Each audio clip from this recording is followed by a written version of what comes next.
Using ancient powers might seem like the ultimate key to unlocking the mysteries of life, to accessing the energy that flows through time and space, through all beings and the universe itself.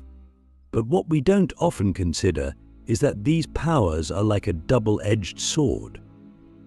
They can either elevate your consciousness to unimaginable heights or utterly destroy your energy, leaving you depleted, confused, and directionless. So why does this happen? Why do some people harness ancient powers and thrive, while others fall apart? It all comes down to intention and understanding. When we talk about ancient powers, we aren't referring to something external, something you can hold or control like a physical object. No, we're talking about forces that are eternal, invisible, and woven into the very fabric of reality. These powers are not tools to be used, but energies to be aligned with. The moment you think you can command these powers for personal gain or manipulate them for selfish purposes is the moment you start destroying your own energy. Have you ever experienced a time in your life when everything seemed to fall apart, even though you were trying to take control of the situation? Perhaps you were trying to force an outcome, bending reality to your will, only to find that the more you pushed, the more resistance you faced. This is a perfect example of using ancient energies in the wrong way. You're not supposed to force it, you're supposed to flow with it. Click subscribe to this channel to get more profound spiritual lesson. When you try to harness ancient powers without the proper grounding or respect for their nature, you become like a vessel that cannot hold the energy. Imagine trying to pour the ocean into a cup. The cup will either overflow or shatter under the pressure. And in the same way, ancient powers will overwhelm your mind, body, and spirit if you approach them with arrogance or ignorance. I want you to ask yourself, how often do you seek control instead of harmony? How often do you try to bend life to your will instead of aligning with its natural rhythm? You see, true power doesn't come from control. It comes from surrender, from understanding that you're not separate from the energies of the universe, but a part of them. You are a conduit through which these energies can flow. But if your mind is clouded by ego, if your heart is driven by selfish desires, you will block that flow, and the energy that should have lifted you up will instead tear you apart. The ancient masters understood this well. They spent years, sometimes lifetimes, preparing their minds and bodies to carry these energies. They fasted, they meditated, they isolated themselves from the distractions of the world, all to purify their inner being. They knew that the only way to access ancient powers without destroying themselves was to become empty, to let go of their desires, fears, and attachments, and allow the energy to flow through them without resistance. But in our modern world, we want things fast. We want results now. We see ancient powers as shortcuts to success, happiness, or enlightenment. And this is where we go wrong. When you seek to use these powers for personal gain, you are not aligning with their true nature. Ancient energies are not here to serve you, you are here to serve them. They are forces of balance, and when you try to disrupt that balance for your own benefit, you will inevitably face the consequences. So, what does it mean to use ancient powers the right way? It means coming from a place of humility, of understanding that you are part of something much greater than yourself. It means surrendering your ego and allowing these powers to guide you rather than trying to control them. It means cultivating patience, discipline, and respect for the energies that have existed long before you and will continue to exist long after you. The question you need to ask yourself is, are you ready to surrender? Are you ready to let go of control and allow these ancient forces to flow through you without resistance? If you are, then and only then will you begin to unlock the true potential of ancient powers. But if you approach them with arrogance, impatience, or greed, you will only destroy your own energy in the process. Now, let's go deeper. You might wonder, why is the ego such a problem when it comes to working with ancient powers? Isn't the ego part of who we are? Doesn't it give us the drive to achieve, to succeed, to survive? Yes, the ego has its role, but it is also the greatest hindrance when it comes to connecting with higher spiritual energies. The ego is rooted in separation, in the belief that we are individual, isolated beings who must control our environment to thrive. But ancient powers operate on a completely different principle, the principle of unity, of oneness. The ego sees ancient powers as something to be conquered, something to control. It wants to use these energies to strengthen itself, to build a greater sense of identity, fame, or success. But the moment you try to use these powers to serve the ego, you lose the very connection you're trying to establish. Why?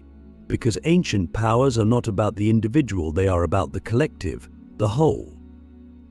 They are about the flow of energy through all things, not the accumulation of energy in one person. Have you ever noticed that when you're deeply in flow with life, when you're not thinking about yourself or your goals, everything seems to happen effortlessly? You meet the right people, opportunities come your way, and you feel a deep sense of peace and connection. This is what happens when you let go of the ego and allow the energy of the universe to flow through you. But the moment you start thinking, how can I use this to my advantage, or how can I get more power? You disrupt that flow, and everything becomes difficult again. Ancient powers are like a river. If you try to dam the river, to keep the water for yourself, the water will eventually overflow and cause destruction. But if you allow the river to flow freely, it nourishes everything it touches. Your job is not to control the river, but to become one with it, to flow with it, and to trust that it will take you where you need to go. So, if you want to avoid destroying your energy, you must learn to let go of the ego. This doesn't mean you have to abandon your sense of self completely, but you must understand that your true self is much larger than your individual identity. Your true self is connected to every living being, to the earth, to the stars, to the entire universe. When you realize this, you no longer feel the need to control ancient powers, because you understand that you are already a part of them. The question is, can you let go of your ego? Can you release your need for control and trust that the universe will guide you? It's not easy. The ego is deeply ingrained in all of us. It's the voice in your head that tells you that you need to be more, do more, have more. But the irony is, the more you try to have, the more you lose. The more you try to control, the more you destroy your own energy.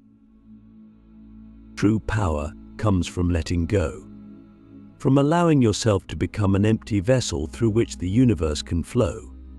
This is what the ancient masters understood. They didn't seek power for themselves, they sought to align with the power that already exists in the universe. And in doing so, they became powerful beyond measure. But they didn't use that power to control others or to accumulate wealth or fame. They used it to serve, to heal, to bring balance and harmony to the world. And because they were aligned with the true nature of ancient powers, their energy was never depleted. In fact, the more they gave, the more energy they received. The question you must ask yourself now is, are you willing to let go of your ego and become a vessel for the universe's energy? Or will you continue to try to control it, only to destroy your own energy in the process? Let's talk about desire. Desire is often seen as the enemy of spiritual growth. But is it really? After all, desire is a natural part of being human. We desire love, connection, success, happiness, and even spiritual enlightenment. So, how can we reconcile our desires with the need to surrender to the flow of ancient powers? The key lies in understanding the difference between attachment and intention. Desire itself is not the problem. It's the attachment to the outcome that creates suffering and destroys your energy. When you desire something and attach yourself to the need for it to happen in a specific way, you create resistance. You are no longer in flow with the universe because you are trying to force a specific outcome.